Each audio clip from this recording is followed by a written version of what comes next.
Ahoy crew members. Today we're looking at another Jesse Lee Peterson interview, this time with author Denayja Reese. As always, I'll pause the interview whenever the conversation drifts into contradictions, emotional reasoning, or logical fallacies. Jesse Lee Peterson interviews tend to move fast, so keep your thinking caps on. Let's jump in. Ask you about living in the valley. It was segregated. Why would white people want to live with the blacks when the blacks are so violent and destructive? Because everywhere they go, they create a hood, a ghetto, right? And white people tend to want to have beautiful neighborhood, paint their house and cut the grass. Why would they want to live with the blacks knowing that that's going to happen, devaluing the property and all that? Why would they want to live with the blacks knowing that that's going to happen? Oh, I definitely can't answer that question. I can't speak for all black people, and I certainly can't speak for white people, so I'm going to have to opt out of that one. No, but you said they were segregated in the valley, right? When you were living there. But why would they want to live in an environment where they know that the blacks are going to screw it up? Oh, I don't think that that's necessarily true. I think that black people enhance almost every environment we live in because we're incredible. They do what now? I said I think that black people tend to enhance every environment we are existing in because we are incredible and create culture and many beautiful things by just being ourselves. And how do you define enhance? How do you define enhance? I think, we bring ourselves, we bring our love, we bring our light the way that, I think many people can and have the capacity to.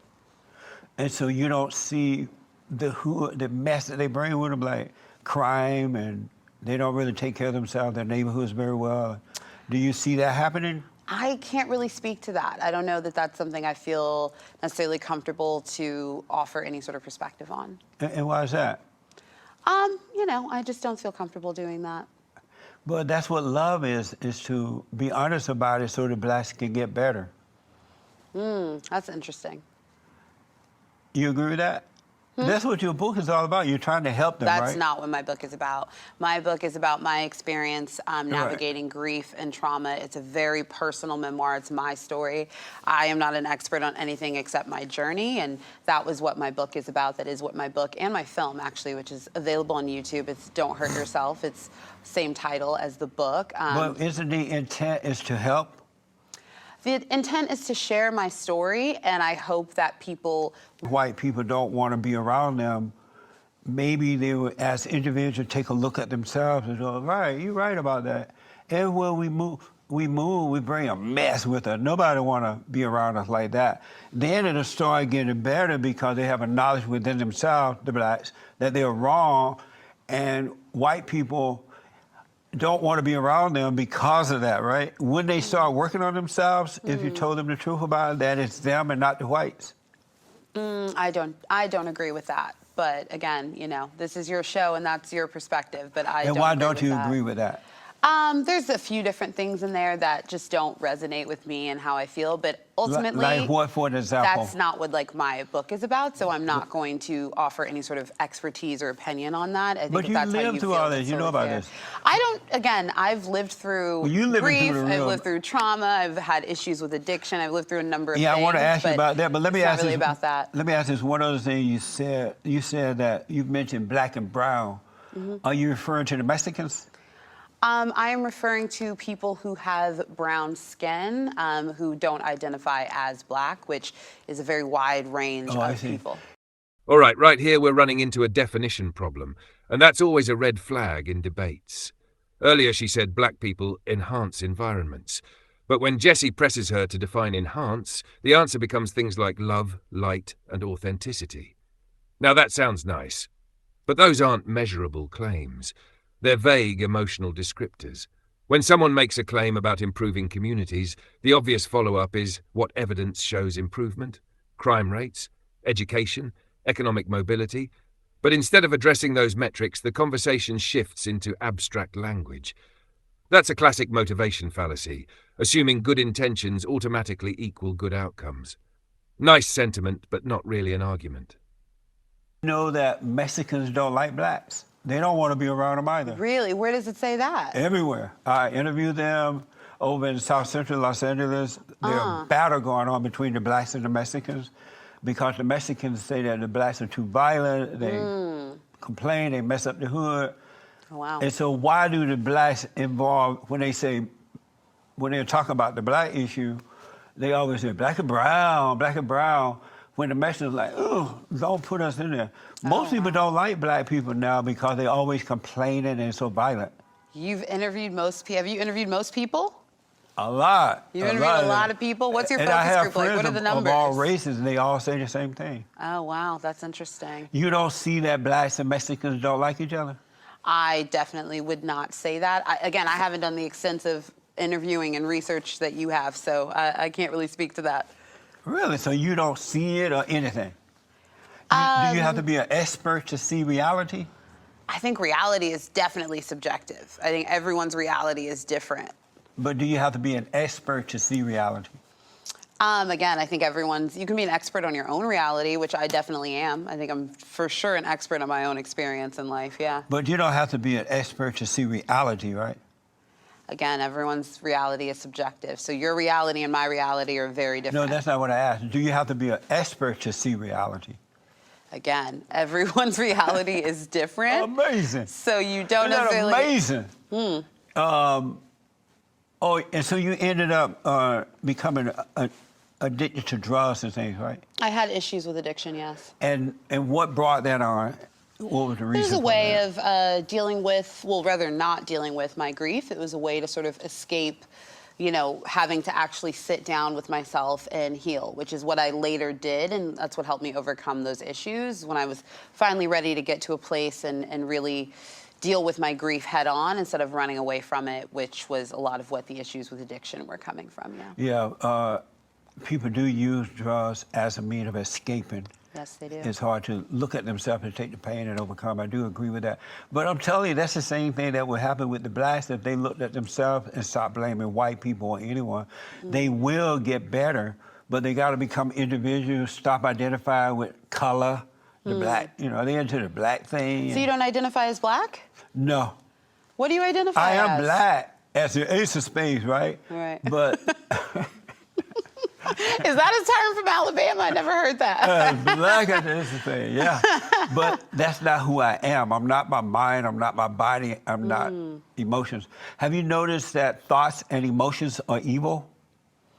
No, I don't know about that. Thoughts and emotions are evil? Yeah.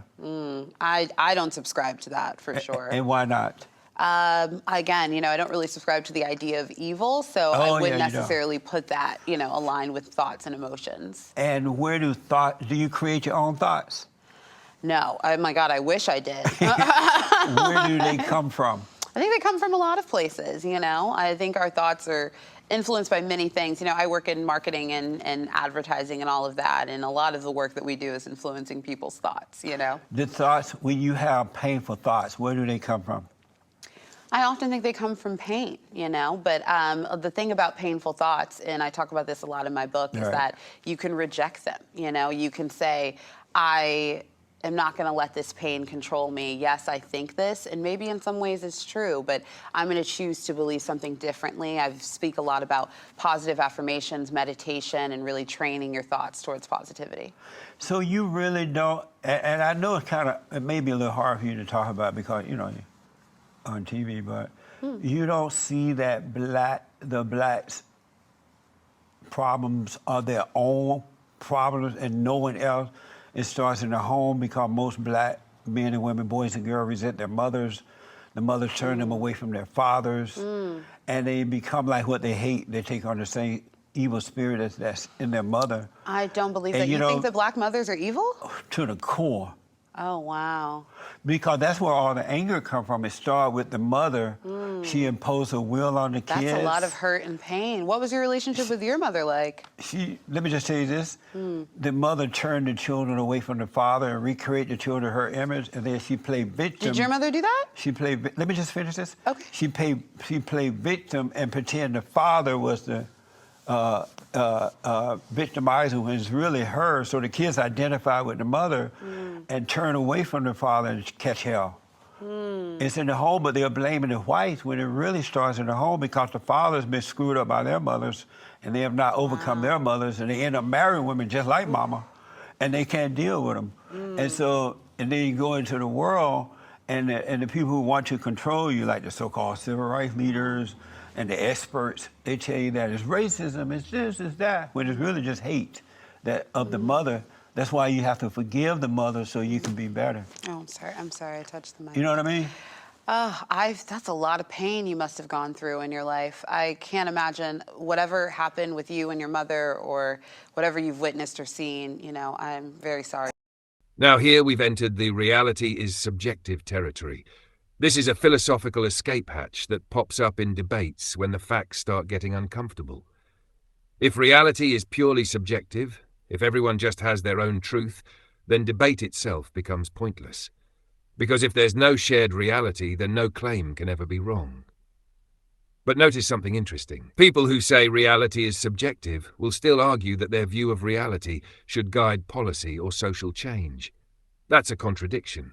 You can't simultaneously say truth is subjective and also argue that your version of truth should be accepted as objective. That's philosophical quicksand.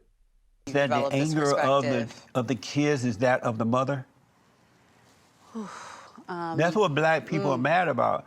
They hate their mothers and they're yearning for their fathers. Wow. But instead of looking within and understanding that, they've been told that it's white supremacy, it's Jim Crow, it's slavery. They don't even know anything about slavery. They wouldn't know slavery if they walked up and smacked them in the face.